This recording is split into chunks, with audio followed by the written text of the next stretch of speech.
Well, howdy, howdy, howdy, nearly senior citizen here. Greetings, boys and girls, and welcome to this another brand new day.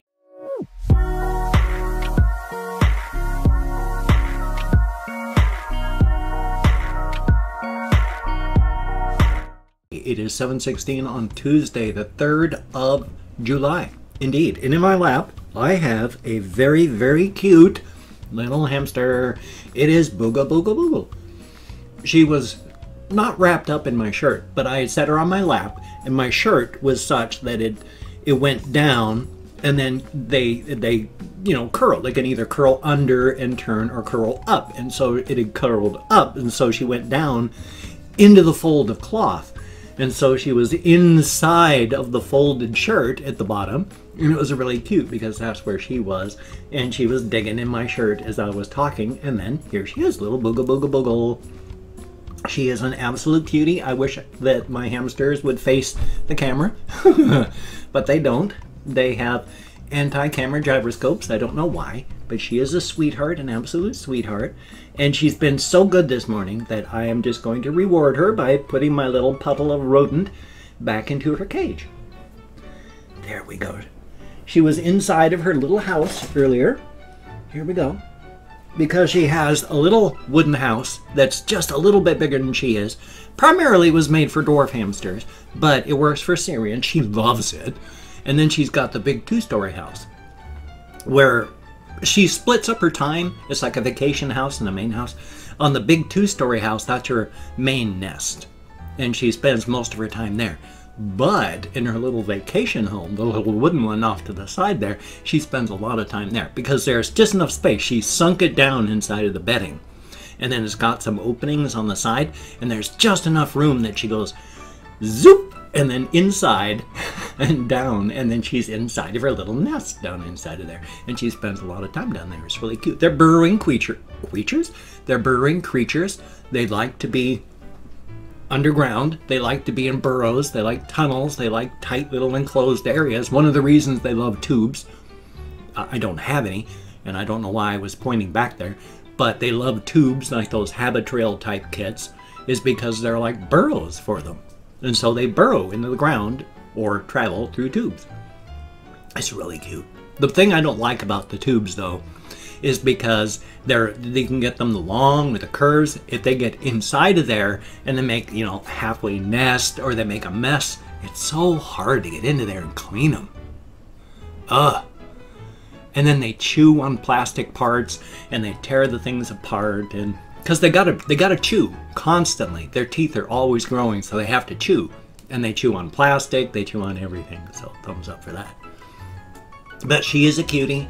And Charvy, of course, I moved him over there because I don't know if it's stress that's making his hair fall out. But since it's growing back as well in spots, I don't want to stress him out too much. And if it's a fungus, which I still don't know, I want to keep his immune system strong, so I don't want to stress him. I want him to be able to fight this off. Little Bobo Jr. beforehand, who also had this happen to him, excuse me, his fur grew back.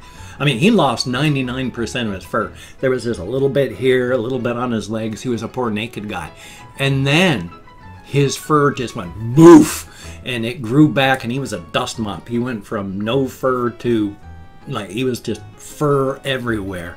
And so he was a happy, friendly guy. And so with Charvy, his fur is never going to get long. Little Bobo Jr. always had longer, wilder fur. And so it just got longer and wilder. But Charvy's fur is short. It's not going to be long and wild. He's of that subspecies with the coloration. He's a golden hamster, so. And then Mama Squeak, who knows? She's just a mutt, but that's okay. She's a good mutt. It's hard to say with poor hamsters. I found out more about hamsters. I mean, I knew back in the 30s they had discovered a breeding pair of hamsters from an archaeological dig in Syria. And they discovered these critters. And so all of the hamsters in the United States, not all of them, like 95%, because there has been influxes of other critters. Just, it's a very small amount.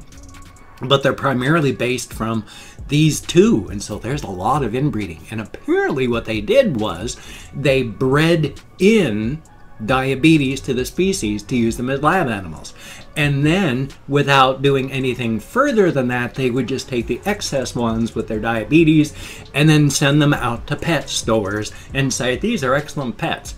And so they bred diabetes in to all the hamsters out there in the world.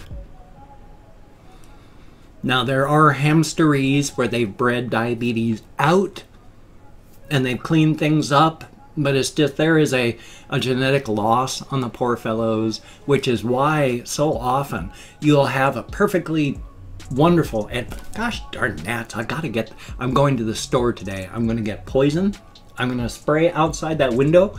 I'm going to spray inside here to get any hiding gnats. I am tired of my eyes getting dive bombed by gnats. It is just frustrating as all get out. I can smack them and squish them, and then they come in through that bloody window, but it's so hot when it gets hot, you can't leave that window shut. And we don't have screens, so I have to live with my eyes getting dive bombed. Why do gnats want to take on your eyes? Gnats are carnivorous. I mean, why would they want to eat your eyes? I don't know. Thumbs up. But anyway, it's a hamster story, so yeah, these poor little guys. And then, of course, I was thinking about this earlier, not just earlier as in today, but for quite some time. There have been lots of people that have started commenting, have possibly sent things, but have just sent emails and then worked their way into my hearts and sent me postcards and then vanished. I remember some names. There was Mateus Vulture. He was really, really big and really commented a lot. And then there was Tobias Vector. Well, did I already say that one? Mateus Vulture, Tobias Vector, gone. He went on vacation and sent postcards to me from his family and then gone. And then Justine Aquavita Metz, and I don't know if the person who sent me the Vegemite is still commenting. I hope so. Or at least watching. And then Mary Adachi. People work their ways into my hearts and then stop commenting and vanishing. I miss people. I mean, I understand life. I'm just a guy making videos. A very tiny, tiny, tiny part of your lives. But when you come into my heart, you're not just, I'm a tiny part of your life, but you become a major part of mine. And then when you drop off the tiny part of your life, I've just got that little bit that sticks and festers and hurts.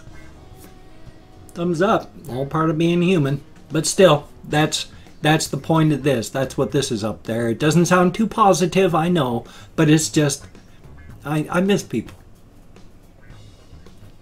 Thumbs up for that. Now, there was more happening. I'm trying to remember. Oh, yeah, storage unit. I want to talk about that because there have been comments in the comments about the storage unit and stuff. Even though I explained it, I'm going to explain it again. I've had to pay each month. Last month, not July, for June, I paid my payment. I didn't find out for 2 or 3 weeks afterward that the check bounced. I kept waiting for it to clear on my account. And then eventually, about 2 or 3 weeks afterward, this notice came through from the storage unit that said, your check bounced. We're charging you an extra $40. First time I'd heard about it. Took 3 weeks to find out about that. Thanks, guys. Not their fault, bank, everything, just a combination of stuff that I didn't know, and I was wondering when it was going to come out of my account. By that time, you know, especially since it had bounced, things had gotten worse in my account. I was even more negative. I didn't have enough money to pay for it at that point. I really didn't have enough money to pay for it once I discovered what was going on. So now we're into July. Another month on top of that, plus the $40 bounce check. As soon as the check bounced, they went and invalidated my PIN to get into the place. and they put extra locks on my storage unit. So I can't go in and get anything until I pay for the unit because I got back stuff, and I don't blame them for that. I mean, there's people that, for me, I got hosed by my parents dying and my situation here. I didn't realize how much money my mother was sending me each month because mother's gonna mother. I'd been telling her for like years, please don't send me money, I'm trying to do this. Mother's gonna mother. She kept sending me money. Sometimes $5, sometimes $20. Whatever she had, she'd send it. I was using that to help keep me alive and to pay for things.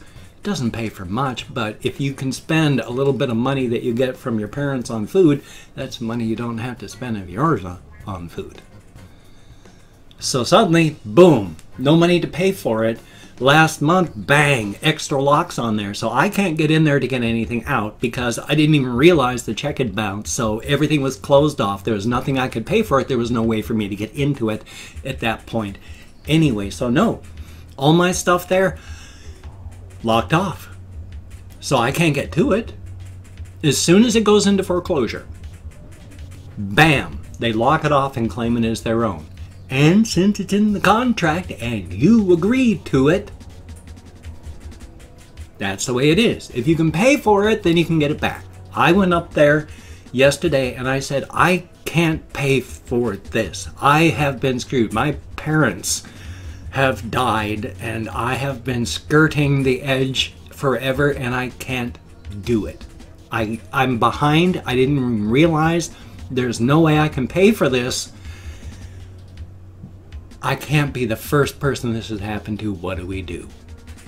That's when she said, it's gone into foreclosure. They're contacting the big people today so they can find out when they're going to cut the lock off of the unit. Now this is the annoying part because I want to be civilized about this. Why cut the lock? I'm not skipping out. I didn't jump out. I'm here saying, I'm sorry. I got screwed by life, and I'm sorry that it screwed you.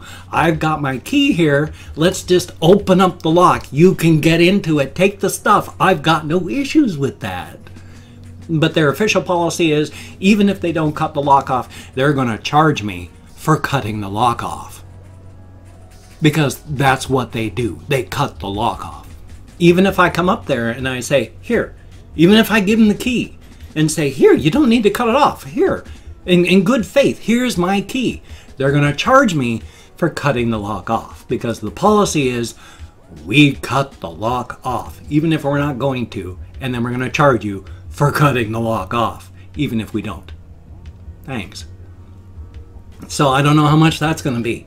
Considering it's capitalism, it's probably going to be close, like anywhere from $50 to $100. And I already owe them $420, $440.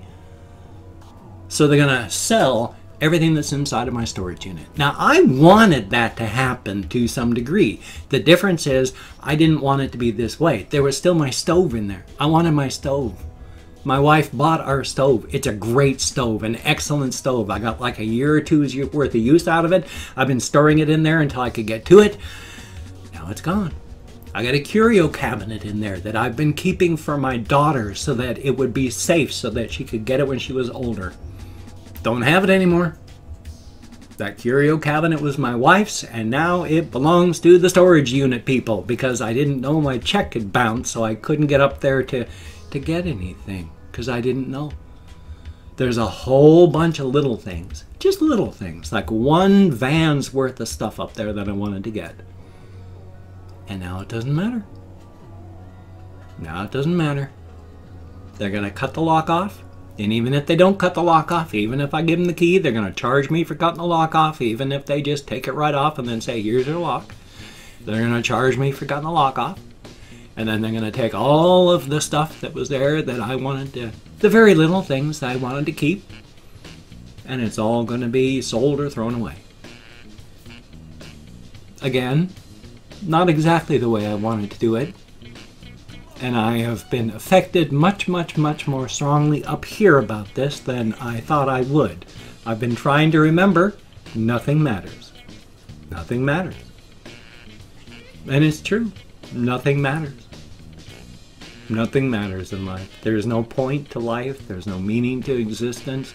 There's no reason for any human activity. We're all just waiting to die.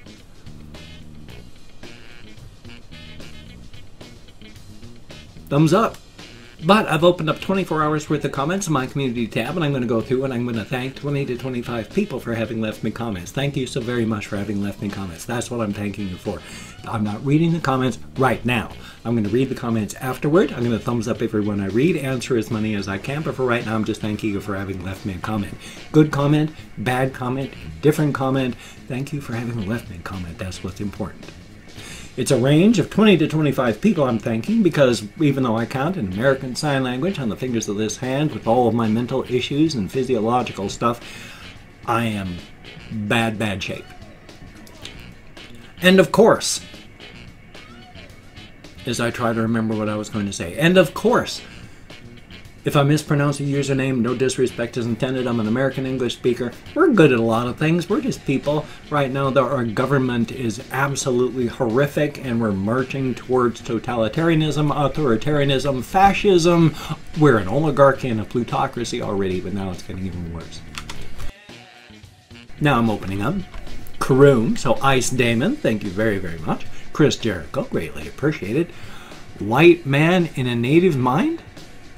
Okie dokie, thank you very, very much. And then there is Hurricane Tortilla and Neji Kawasaki. Thank you very, very much. Alston Taylor and iPro Has.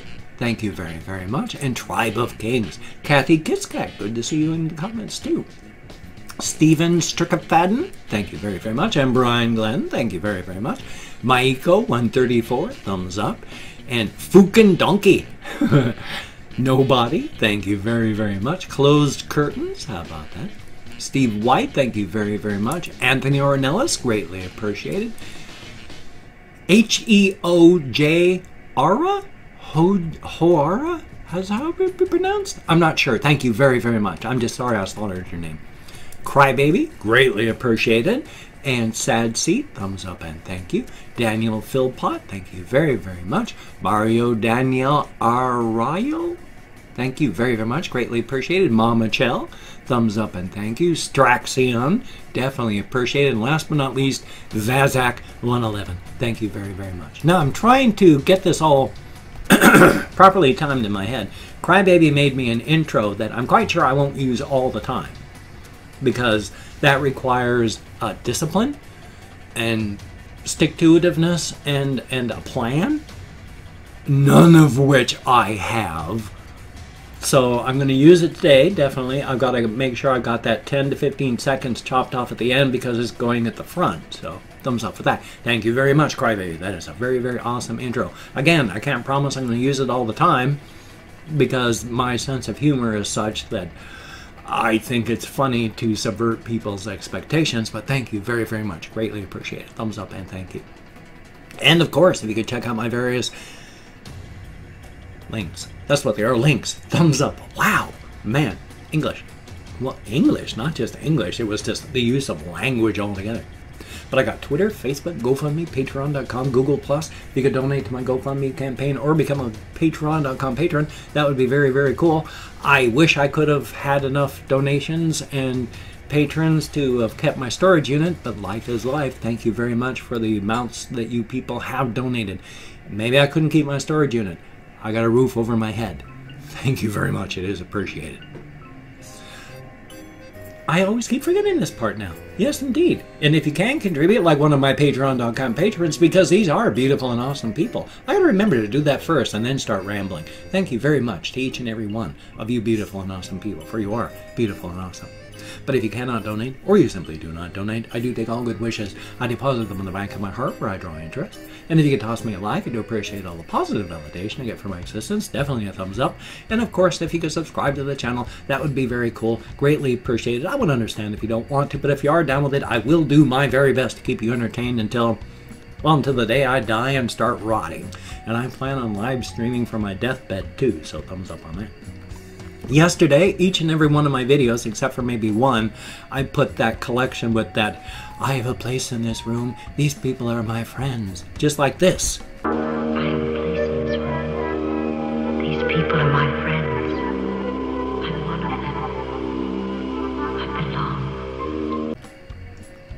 And Clark, thumbs up on that. Good stuff. I used that in all my videos yesterday. All my game videos too. You take care. Have a great day today. It's going to be longer than 10, 20 minutes. Yeah. So now I'm like 20 minutes and 20 seconds today. Thumbs up for that. You take care. You take care. Have a great day today. I will see you on the flip side. And that, my friend, is a very good thing.